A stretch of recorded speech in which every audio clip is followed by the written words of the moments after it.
separation of morality and state? Of course not. Now, the morality that built the West is the Ten Commandments. The Ten Commandments is the best rules of life for any society to flourish and to be able to succeed. You shall have no other gods before me. You shall have no other idols. You shall not take the Lord's name in vain. Honor your mother and fathers. May live long in the land of which you are in. Honor the Sabbath day and keep it holy. Do not murder. Do not steal. Do not, bear false witness. Do not covet. Do not commit adultery. It's out of order, but that's still the Ten Commandments. Those rules for life is what the founders believed, so much so that they're in the halls of Congress and the Supreme Court. That we believe is transcendently transmitted to us, and that when we do not submit to those 10 commandments, our country starts to fall apart.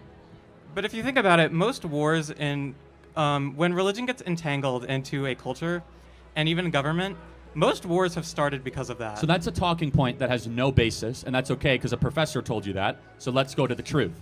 And I'm going to ask you a couple questions. What religion did Mao Zedong believe in, the great murderer of China who killed 50 million people? I don't know. Yeah. He was an atheist. What religion did Joseph Stalin believe in, who killed over 30 million people of the Soviet Union? An atheist. He was an atheist. So that's 80 million people murdered in 2 countries in just the 20th century that did not believe in any religion.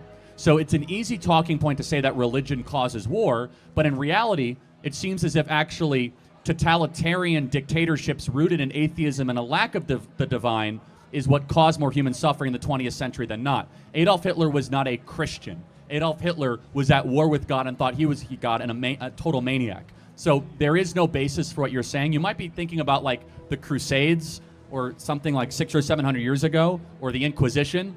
If that's the case, I think you need a better argument. Are you a Christian by any chance? Yeah, very, very much so. Like, why is that exactly? Jesus saved my life. I'm a sinner, gave my life to Christ, most important decision I ever made. So you believe the Bible is real? Yes, I believe the Bible is true and real. Yeah. Why is that?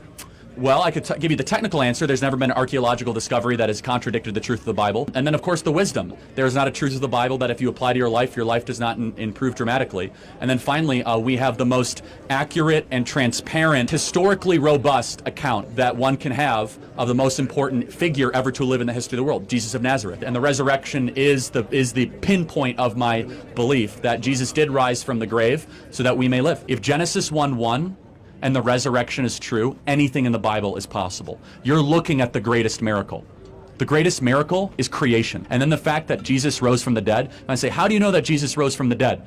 Well, show me another historical piece of a story where so many people willingly died a brutal death for a lie. Every single person around him had everything to lose, and yet they went to the absolute death, from Paul to Peter to the half-brother of James, saying that Jesus is Lord, Jesus rose from the dead. Not to mention, if you were going to fake a story, you would not use female witnesses in the ancient world. In the scriptures, it said that the women were the first one to see Jesus Christ. If you're trying to fake a story, you would never do that.